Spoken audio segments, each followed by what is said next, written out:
Sa pagpapatuloy ng kwento, si Le Chang ay tumugon na alam na ng lahat ang tungkol sa dalawa at tiyak na si Ding Ruong ang may kagagawa ng lahat. Ipinaliwanag ni Wen na natatakot siya na kapag nakilala ni Ding Ruong ang kanyang mukha ay agad siyang gagalawan. Bigla siyang tumayo at iginiit na isa siyang lalaki at hindi maaaring maging sunod Sun Yiren. Handa siyang ipagtanggol ang kanyang kasintahan anuman ang mangyari. Pumalakpak si Lai Qian sa mesa at sumang-ayon, sabay iniaya ng tagay bilang simbolo ng isang lalaki na handang lumaban kay Ding Ruong hanggang dulo. Nagpatuloy si Wen at inilahad na may pastahan silang dalawa. Kapag naging maayos ang takbo ng patalastas, siya ang panalo. Ngunit kung hindi niya malutas ang problema, talo siya at kailangang sumunod sa lahat ng kagustuhan ng babae. Maaari pa nga siyang ipag-utos na magbitiw sa kanyang trabaho. Natawa si Le Chang at tinawag yun na tila ba tinutustusan siya ng babae. Kinuha niya ang kanyang telepono at tumawag sa isang tao. Agad itong sumagot at inutusan niya itong bumalik sa Donghai upang siya na mismo ang humarap sa direktor. Kailangan niya ng tulong para sa isang buwang patalastas ng kosmetiko at tiniyak niyang siya ang sasagot sa lahat ng gastos. Nang matapos ang tawag, napabuntong hininga si Wen at tinawag itong kahanga-hanga. Sa kanyang inisip niyang umaayon ang lahat sa kanyang plano. Ang kabayaran sa paglabag ng kontrata ni D Mining ay hindi maliit na halaga, kaya nagpasya siyang ibigay kay Le Chang ang ilang impormasyon tungkol kay Leo kapalit ng tulong na nakuha niya.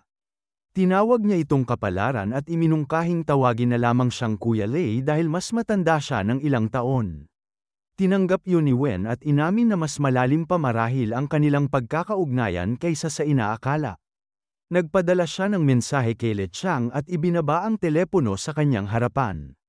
Ipinayo niyang lapitan agad ang taong nakasaad sa mensahe upang makuha ang buong katotohanan tungkol sa aksidente 10 taon na ang nakalipas. Nagbabala pa siya na dapat itong kumilos agad bago makalabas ng bansa ang tumakas na kriminal, nakabilang sa Hong Sheng. Naalala ni Le Chang ang nakaraan. 10 taon na ang nakalipas nang mabangga ng isang delivery truck ang kanyang sasakyan sa gilid ng bundok. Kahit sinubukan niyang umiwas, nahulog pa rin ang kanilang kotse sa bangin at sumabog. Siya lamang ang nakaligtas habang nasaksihan niyang namatay ang kanyang asawa sa kanyang harapan.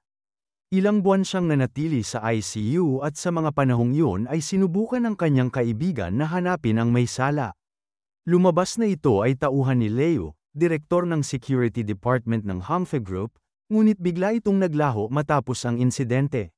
Dahil nawalan siya ng saksi, napilitan siyang magkompromiso alinsunod na rin sa kagustuhan ng kanyang ama.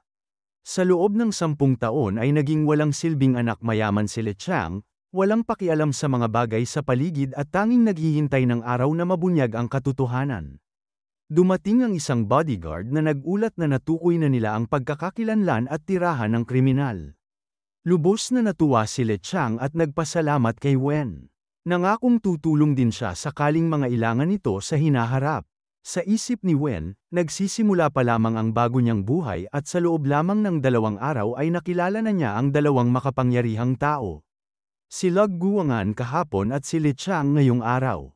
Pinindot niya ang isang numero upang tawagan si Li Robang, ngunit tinanggihan ang kanyang tawag. Ilang sandali pa, nakatanggap siya ng mensahe na nagsasabing may pupuntahan. Habang nasa isang pulang ilaw sa kalsada, napansin niya ang isang military vehicle sa kanyang tabi. Kilala niya ito bilang kay Suning, ang numero 1 ari sa Eastern Sea at tinaguri ang pinakamagandang babae sa rehiyon. Nagsimulang sariwain ni Wen ang kanilang nakaraan. Isa si Suning sa mga babaeng nag-iwan ng malalim na alaala sa kanya, mahinhin, masunurin at madaling pakisamahan. Sinubukan niyang kumaway ngunit isinara nito ang bintana ng kotse. Nagpasya siyang magpadala ng mensahe na nagpupuri sa kanyang kagandahan. Ngunit sa halip na kay Suning manggaling ang tugon, isang mensahe mula kay Lutay ang dumating. Inimbitahan siya nito at nang magkaharap, ipinakilala siya bilang bayaw at agad inialok ang isang malaking bahay bilang pasasalamat sa pagligtas ng kanyang buhay kahapon. Ipinaliwanag din niya na kung sakaling magdalang tao ang kanyang kapatid, hindi na sila maaaring manatili sa lumang apartment. Kinabukasan ng umaga, ika-10 ng Hulyo, isang magandang babae kasama ang kanyang bodyguard ang dumating sa front desk ng kumpanya ni Lee Robong. Magalang silang sinalubong ng receptionist at tinanong kung sino ang kanilang hinahanap. Sagot ng babae, may nakatakda silang pagpupulong kasama ang CEO. Agad na tinanong ng receptionist ang pangalan ng dalaga. Inalis nito ang suot na maskara at nagpakilalang si Darman Ying. Tiningnan ng receptionist ang talaan at ipinaalam na wala ang kanyang pangalan sa listahan. Idinagdag pa na abala pa sa isang pulong ang CEO at kinakailangang maghintay muna siya. Sa loob ng silid-pulong, mariing ibinabagsak ni Lee Robong ang kanyang kamay sa mesa dahil sa matinding galit. 13 araw na lamang ang natitira at wala pa rin silang natatagpuang angkop. Walang makapagsalita sa loob ng silid at lalo lamang siyang nag-init ng ulo. Hindi man lang niya napansin ang sunod-sunod na pagtunog ng kanyang telepono. Nang sa huli ay sagutin niya ito, biglang nagbago ang kanyang tono. Pinapante niya agad si Darman Ying sa kanyang opisina. Nagkaharap silang dalawa at humingi ng paumanhin si Lee Robong sa pagkakaantala. Maayos na tumugon si Darman Ying at pinuri pa siya. Pinaupo siya ni Lee Robong at kinumpirma kung kilala ba nito si Wen. Ipinaliwanag ni Darman Ying na hindi sila personal na magkakilala, ngunit siya ay anak-anakan ni Le Chang na kapatid ni Wen. Ang pakiusap ng kanyang ninong ang dahilan kaya naroon siya. Nabigla si Lee Robong sa narinig, ngunit mabilis na lumipat sa pakay. Kaagad nilang pinirmahan ang kontrata sa patalastas. Pagkatapos, nagkamayan silang dalawa at nagpahayag ng matagumpay na pagsasama. Pagkaalis ni Darman Ying, dumating si Wen. Ipinahayag niyang natapos na ang kasunduan at oras na para ipakita ni Lee Robong ang kanyang sinseridad. Agad na naghubad ng Amerikana at lumuhad si Lee Robong bilang tanda ng paghingi ng paumanhin, na ikinagulat ni Wen. Tinulungan niya itong tumayo at nagpatuloy sa kanilang usapan. Sa kalagitnaan ng kanilang pag-uusap, tumawag si Lutay at ibinalita na iniimbestigahan si Wen ng pamilya So. Nilinaw ni Wen na wala itong kinalaman kay Lee Robong at wala itong dapat ipag-alala. Nagbiro pa si Lee Robong na baka nais lamang niyang mapansin siya, ngunit malamig ang tugon ni Wen. Ipinaalala niyang hindi ito ang pinakamaganda o pinakamayamang babae na kanyang nakilala at hindi rin ito kaaya-aya sa ugali. Lalong nag-init si Lee Robong at sinubukang tuklasin kung sino ang tinutukoy niyang mas magaganda. Umiling lamang si Wen at ngumiti, hindi binigay ang mga pangalan. Sa puntong yon, nakatanggap ng tawag si Wen. Ipinakilala ng nasa kabilang linya ang sarili bilang si Suning. Nagmungkahi itong magkita sila kinabukasan sa isang pribadong golf course sa Yongyang upang pag-usapan ang ilang bagay. Tinanggap ni Wen ang imbitasyon. Muling nagtaka si Lee Robong at sa kanyang isipan ay naalala ang mga narinig tungkol kay Suning. Isa itong babaeng lumaki sa ilalim ng mahigpit na pamamahala ng kanyang pamilya. Sinanay na parang isang maharlika at hindi kailanman hinayaang maliga sa pag-ibig. May kondisyon ang pamilya So sa kanyang mapapangasawa, dapat hindi sobra o kulang sa edad, dapat higit sa 1 bilyon ng ari-arian, at higit sa lahat ay dapat handang ipagsanib ang kanilang pamilya. Dahil dito, naisip ni Lee Robong na halos imposibleng makuha ni Wen ang loob ng dalaga. Gayunman, ipinahayag ni Wen ang kanyang tiwala sa sarili at hinamon pa ito ng isang pastahan. Binigyan siya ni Lee Robong ng 30 araw, ngunit tiniyak ni Wen na 3 araw lamang ang kailangan upang maging kanya si Suning at wala nang ibang maaaring makalapit dito. Umiling si Wen at mariing sinabi na 3 araw lamang ang kailangan niya. Nakipagkasundo si Lee Robong na kung matalo si Wen ay luluhod ito at hihingi ng paumanhin. Ngunit hinawakan ni Wen ang bewang nito at nagtanong kung ano ang gagawin niya kapag siya naman ang natalo. Ngumiti si Wen ng palihim at sinabing iisipin pa niya kung ano ang kapalit. Walang pag-aalinlangan na pumayag si Lee Robong at idinagdag na kung matalo siya ngayon. Tatanggapin niya ng buong-buo ang pagkatalo. Kinabukasan, 11 ng Hulyo, sa Yongyang Private Golf Course sa hilaga ng Domhai, tinanong ng receptionist si Wen kung unang beses ba niyang dumalo at kung kailangan niya ng kasama upang ipaliwanag ang lugar. Tumanggi siya at nagsabing may kausap na siya. Lumapit ang isang tauhan na nakaitim at siya'y pinangunahan patungo kay Suning na noon ay abala sa paglalaro ng golf. Pagdating niya, hinangaan niya ang palo ng dalaga ngunit hindi ito pinansin at diretsyong nagtanong kung paano niya nalaman ang tungkol sa issue. Lumapit si Wen at ipinaliwanag na hindi mahalaga kung paano niya nalaman.